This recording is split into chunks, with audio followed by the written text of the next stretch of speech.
Montana Territory, September 1877, the first snow dusted the tops of the Judith Mountains when Braden Tiller saw her walking the edge of the wagon trail with a child on her hip and a basket in her other hand. The wind tugged at her skirts and tangled her dark hair, but she kept walking, steady as the land was wide. Braden reined in his horse on the ridge above, the late sun cutting long shadows behind him. He had seen a lot in his 30 years men shot over cattle brands. Women left behind when the gold ran dry, but something about the way she moved, like she had no choice but forward, made him sit straighter in the saddle. He watched her for a while. The child, maybe 3 or 4, had his head tucked into her shoulder, thumb in his mouth. She shifted him higher, her arms clearly tired, but she did not stop. When she reached the low creek crossing, the water was higher than usual from last week's storm. She hesitated, looked down at her shoes thin, worn through at the toes, and stepped into the icy water. "Ma'am," Braden said, nudging his horse down the slope, "you do not have to do that alone." She looked up fast, startled. Her eyes were dark, sharp, guarded. She stepped back out of the water, adjusting her hold on the boy. "No help needed," she said, voice clipped. "We're fine." Braden dismounted, holding his reins. He did not get too close. "That creek gets deeper past the bend. Let me help you across." The woman shook her head. "We make it every day. We will again." Braden nodded. "Name's Braden Tiller. I got a cabin up near Lone Butte. Saw you on this road a few times, always walking." She shifted her weight, the boy sleepy on her shoulder. "Vera Calloway, this is my son Tobias." Braden tipped his hat. "Pleasure to meet you both." Vera turned her face away like the wind stung worse than it did. "We need to get back before dark. You walking all the way to town?" She nodded once. "That's near 6 miles, he said. "Let me ride you back. You can sit the horse, I'll walk."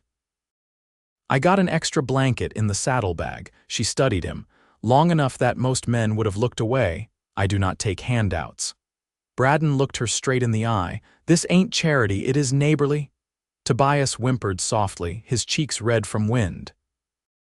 Vera sighed like something heavy gave inside her chest. She looked down at the water, then at the boy, then back at Braden. "One ride. That is all." He nodded once. She handed Tobias up to him first. The boy clung to Braden's coat without a sound, and Braden felt something shift in his chest. He lifted Vera up behind the saddle, then walked beside the horse as they crossed. "Been in these parts long?" he asked as they moved along the trail. "Since June. We came from Missouri." Her voice was quiet now, the fight gone out of it. "Just you and the boy," she nodded. "His father left before we got here. Said he needed to find work in Helena, never came back." Braden's jaw tightened. "That boy deserves better." Vera looked down at Tobias, who had fallen asleep against her. "I have not got time to think about what we deserve. I just keep moving." They reached the edge of a small clearing. A canvas tent stood near a line of trees, a cook pot hanging from a branch. Braden stopped, surprised. "You staying here?" "Since August," she said. "The tent leaks, but it is dry enough if the wind does not turn." He looked at the thin canvas, then at her worn boots. "You cannot stay out here when the snows hit." She slid down, careful not to wake Tobias. "I will figure something out." Braden looked at her for a long moment. She did not flinch from it. "You should come up to the cabin," he said. "There is a spare room, wood for the stove. It is not much, but it is better than this." Vera's eyes narrowed. "I do not know you." "No, ma'am, you do not." "But I know what it is to be alone." She stared at him, and for a second her face softened just enough for the wind to catch the edge of it. "Why would you help me?" He looked at Tobias, sleeping in her arms, then back at her. "Because I have watched you carry that child alone. And I was wondering if maybe you would let me carry you too." Vera blinked. She looked down at Tobias, then out at the trees, like she needed to find something steady in all that quiet. Then she looked back at Braden. "If you mean it," she said, "I will come." Braden nodded once. "I mean it." She packed her things fast. There was not much: a blanket, a few jars of beans, a cracked plate, a Bible worn at the edges. Braden helped her load it into his saddlebag, and then he lifted her onto the horse again, Tobias cradled in her arms. They rode in silence most of the way. The sky turned violet over the hills and the first stars came out. When they reached the cabin, a small square-built place with a porch and a stone chimney, Vera looked around like she was not sure it was real. Braden opened the door, lit the lamp, and set the fire going. The warmth filled the room fast. He laid a quilt on the bed in the back room and set a tin cup on the table. Vera stood in the doorway, still holding Tobias like she did not know if she was allowed to breathe. "You are safe here," Braden said. She nodded. "Quiet." He turned to go, giving her space. "Braden," she said. He paused. "Thank you." He met her eyes. "You are welcome." And for the first time since he had seen her walking the trail, Vera Calloway smiled. It was small, tired, but true. Braden stepped out onto the porch, the stars bright overhead, and let the cold night wind bite his skin. Inside, a woman and her child were warm, and something in him, something he had not felt in years, began to warm too. By the third morning, Vera had started folding Braden's shirts without asking, smoothing the sleeves and stacking them in a careful pile near the hearth.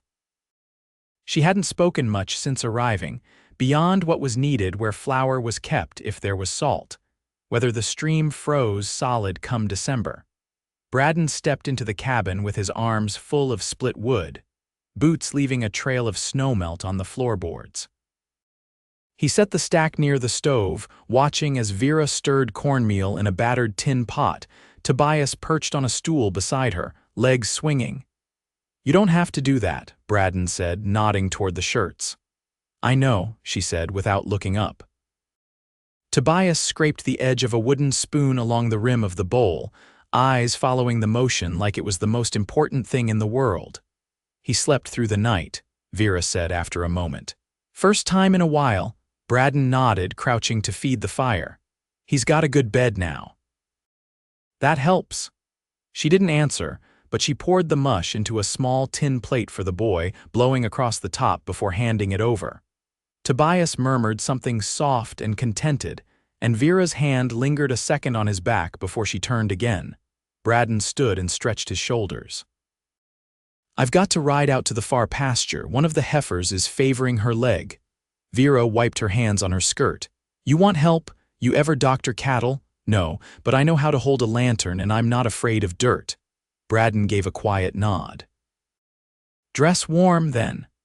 She wrapped Tobias in the wool shawl that had been folded at the foot of her bed, the corners worn but clean. She tied strips of cloth around her boots, an old trick Braden hadn't seen since his mother used to do it. The trail to the pasture cut between low hills, the snow crusted in the hollows. Vera rode behind Braden this time, Tobias nestled between them, small hands tucked under his mother's arms. They didn't speak much on the ride, but Braden felt the weight of Vera's body shift with every lean of the horse, her balance sure and unafraid. When they reached the fence line, he dismounted first and helped her down. The cow stood near the far post, limping slow, one leg stiff. Braden clicked his tongue and moved in quiet, steady. Vera followed, Tobias pressed against her chest, his face buried in her scarf. Braden crouched beside the animal, running his hand down the leg. "Just a stone in the hoof," he said. "I'll clear it." Vera passed him the lantern without a word, holding it steady while he worked. The wind made her skirts slap against her legs, but she didn't shift. Tobias had fallen asleep against her, head tilted. Braden straightened, stone in hand. "She'll be fine by tomorrow." Vera gave a small nod. "That's good, you've got a calm hand." Braden brushed his palms on his trousers. "You didn't flinch once." She looked at the cow, then at him. "I was raised on a tobacco patch. We didn't have much, but we had animals. I remember helping my father with a mule that limped near 2 months before it healed." Braden leaned against the fence, watching her. "You miss it?" She stared out across the pasture. "I miss knowing the land, where the sun falls, how the soil turns. Out here, it's like everything's waiting to see if you'll last. You've lasted." She turned her face toward him then, brows drawn. "I've endured. That's not the same."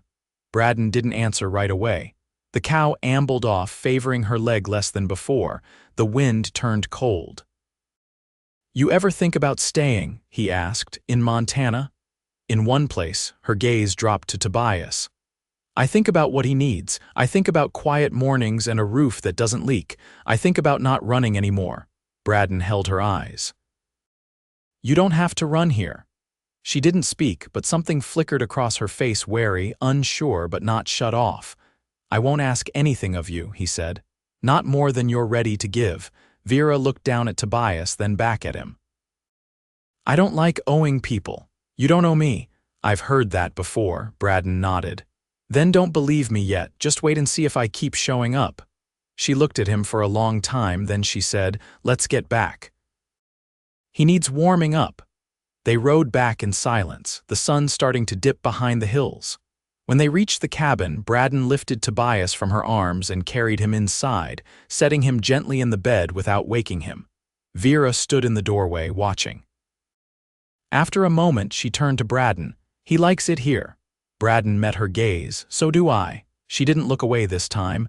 Then maybe we stay. The first frost held through morning, silvering the scrub grass and turning the porch steps slick.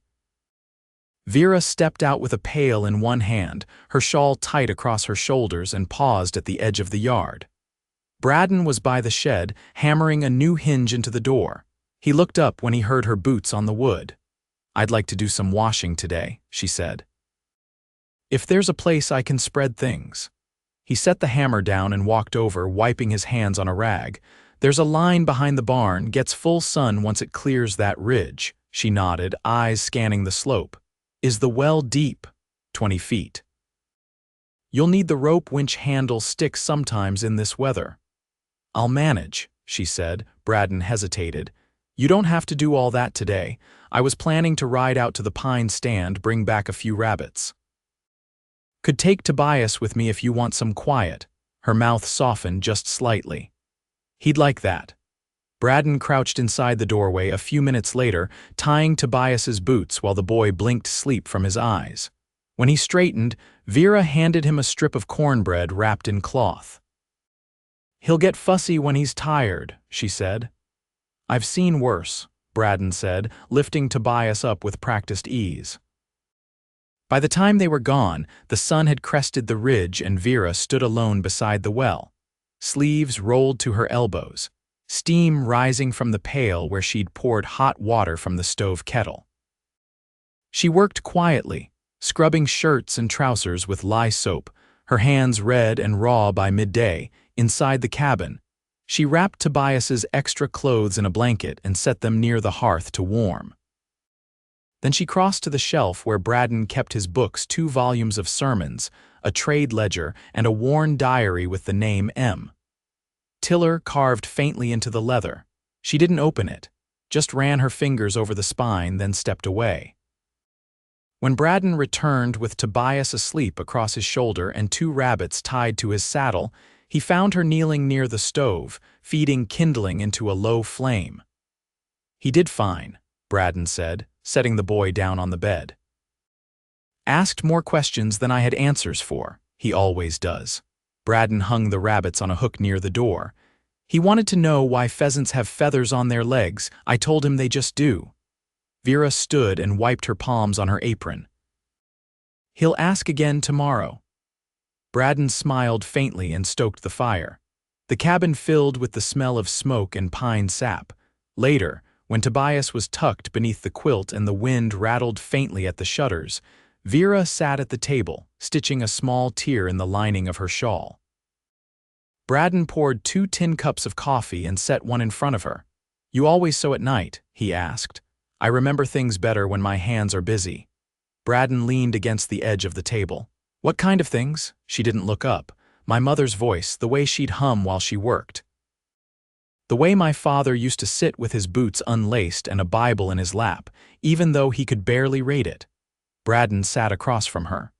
I remember my older brother fixing fence posts in silence, like every nail was a prayer he couldn't speak. She met his eyes. Did he stay in Montana? No, Braden said, voice quiet. He drowned crossing the Jefferson River one spring. Ice came down fast, took the horse too.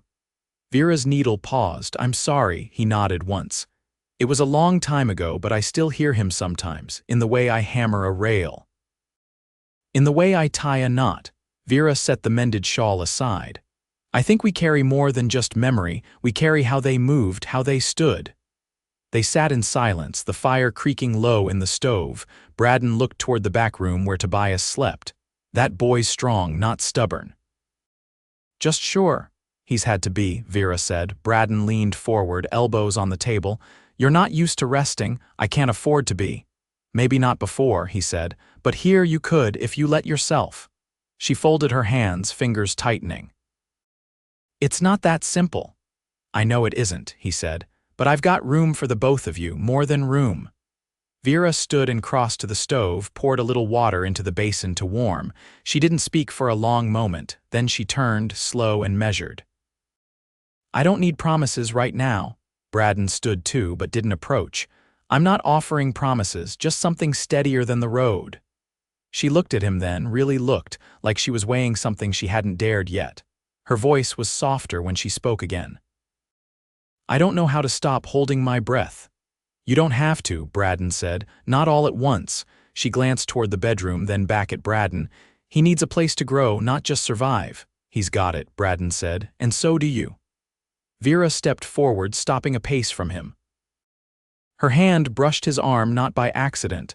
I'm not ready to be someone's wife, she said. Braden's voice was steady. Then just be someone who stays. Her eyes, dark and watchful, held his. I think I could, she said, and something between them settled like a gate swinging closed behind them. Not loud, just sure.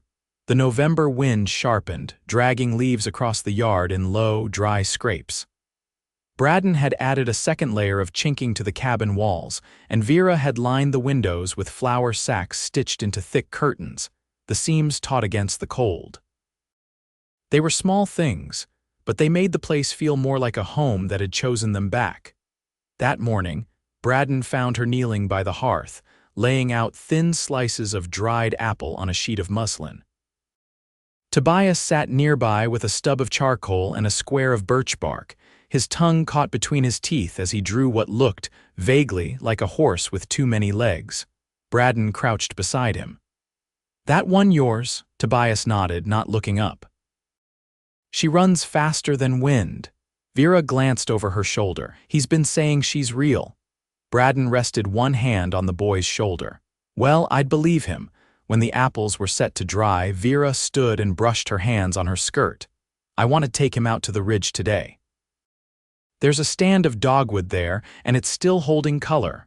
Might be the last of it before the snow settles in. Braden leaned against the doorframe. You want company? I was hoping you'd ask. They left just after midday, Tobias riding in front of Vera on the old gray mare, Braden walking beside them with his rifle slung over his shoulder more for comfort than need.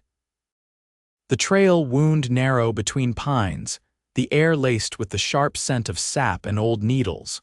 Vera spoke softly as they rode, pointing out tracks in the mud and naming the trees by their bark. Tobias listened without interrupting, his head turning to follow her hand. Halfway up the ridge, the trail widened into a grassy shelf and they dismounted. Vera lifted Tobias down and let him run ahead, his boots thudding soft in the earth. Braden watched him disappear behind a thicket of red leaves. He doesn't speak much around strangers, Vera said, tying the mare's reins to a sapling, but he listens. Braden sat on a flat stone and pulled a strip of jerky from his coat pocket. He's got a mind that's always working. She settled beside him. He gets that from his father. Braden didn't press at the name, just waited. He was clever, Vera said after a moment. Could fix anything with wire and a nail, but he didn't know how to stay still. Always thought something better was just ahead of wherever we were. Braden chewed slowly, eyes on the tree line. That wears a person down. I didn't mind the moving at first, but once Tobias came, I needed steadiness. He didn't. She leaned forward, elbows on her knees. I used to think I failed him, like if I'd been more patient, he'd have stayed. Braden shook his head. A man who leaves his child isn't someone you failed. That's something broken in him, not in you. Vera looked at him, her face bare in a way he hadn't seen before. You really believe that? I do. She nodded once and looked down at the dried pine needles between her boots. I still wonder what kind of man Tobias will grow into, not knowing him. Braden's voice was steady. He'll grow into one who knows what it means to stand beside someone and not step away. That's more than most. They sat quiet for a long time, the wind making the dogwood branches sway. When Tobias came back, hands full of red leaves and a single smooth stone, Vera reached for him without thinking, brushing the hair from his brow. "Found a piece of the ridge," he said, placing the stone in her palm. She smiled, something easy and full behind it. "Then we'll keep it." That night, after the boy was asleep and the fire burned low, Vera stood by the window with her fingers resting against the glass. Braden watched her from the table, his shoulders loose, one boot unlaced. "I've been thinking," she said without turning. "About staying past the winter." Braden rose, slow so the floorboards wouldn't creak. "What's holding you back?" She turned then, her face lit by the orange flicker of the coals. "Nothing." She crossed the room and stopped just in front of him. The hem of her skirt brushed his shin. "I think I've stopped holding my breath." Braden reached for her hand, calloused and warm. "Then let's build something that'll hold the both of you." She nodded, and he kissed her without ceremony or urgency, just the kind of knowing that comes after silence has said everything it needed to. Outside, the wind softened. Inside, they stood close, steady. The snow came heavy in the second week of December, blanketing the yard and piling against the fences until Braden had to shovel a path from the porch to the shed each morning before light.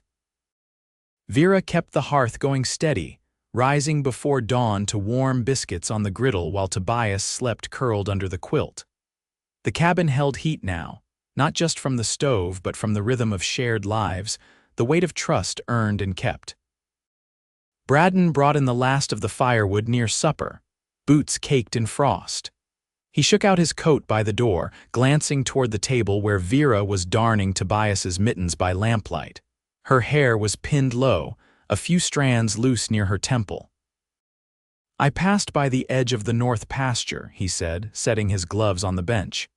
"Found tracks running east, elk, 3 of them, maybe 4.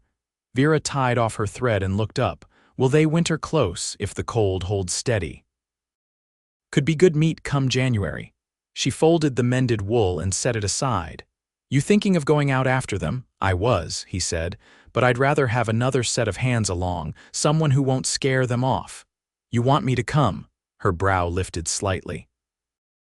"I was thinking of Tobias." Braden grinned just a little. "He's been whispering to the cows. I figure he's got away with things." Vera laughed, quiet, warm, without hesitation. "He'd try to name them before you could aim." Braden stepped closer, his hand brushing hers where it rested on the table's edge. "Then maybe I'll take you instead. You don't name what you're planning to dress and hang."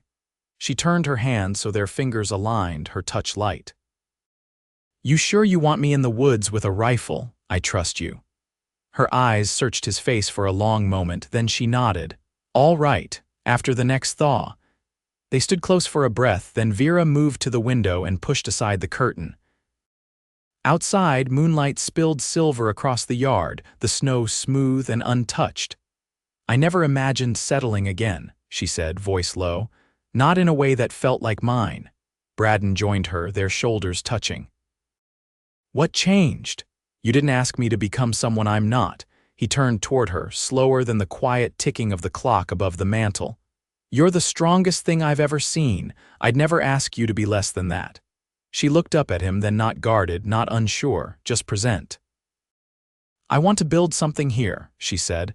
"Not just stay through winter, I want a life." Braden reached for her hand again, this time holding it fully. "Then let's build it." They married in the first week of January. No preacher could reach them before spring, but Vera stitched a ribbon through her best dress, and Braden carved 2 rings from the bone of last year's steer, smooth and pale. They stood before the hearth, Tobias holding the Bible between them with solemn care, and they spoke their vows with plain words and steady eyes. Afterwards, Braden made stew from the elk he'd brought down days earlier, and Vera baked sweetbread with the last of the molasses. Tobias fell asleep before the fire, curled in the chair with his thumb tucked under his chin. That night, with their son safe and the wind pressed soft against the windows, Braden pulled Vera close beneath the quilt, his breath warm against her hair. "Thank you," she whispered, her fingers resting against his chest. "For what?" "For giving me room to become." He kissed her forehead, her cheek, her mouth. "You became all on your own. I just stayed still long enough to see it." They slept with their hands entwined. By March, the snow had begun to melt in ribbons down the slope. Vera planted onions and carrots in a small bed near the porch, while Tobias followed her with a tin pail full of seeds. Braden repaired the fence on the west pasture, pausing sometimes to watch them move across the yard, her hands in the soil, his laughter ringing high and clear. The cabin held more now. The smell of yeast rising, the scrape of boots on wood, the hush of conversations shared after the sun went down. They added a second bed for Tobias and hung a curtain to give him privacy. Vera took in mending for nearby homesteads, and Braden traded pelts for sugar and flour when the roads cleared. One evening in late April, Vera stood at the edge of the field, her hands resting on the swell of her belly. The child hadn't been planned, but it was wanted. Braden came up behind her, wrapping his arms around her waist, his chin on her shoulder. "You think it'll be a girl?" he asked. "I think it'll be strong." He kissed her temple. "Then it takes after you." She leaned into him, her smile slow. "It takes after us." And it did. They built a life that held all three, and soon all four, without rush or fear. They planted more, saved more, laughed more. Braden taught Tobias to trap and carve. Vera taught him to read and cook. By the time the next winter rolled in, the cabin was fuller, warmer, and ready. They never left Montana. They never needed to. Together, they made the quiet, wild land into a home, their home, where love was steady, and nothing was ever asked that wasn't freely given. And when the wind howled outside, they held each other through it, as they always had, as they always would.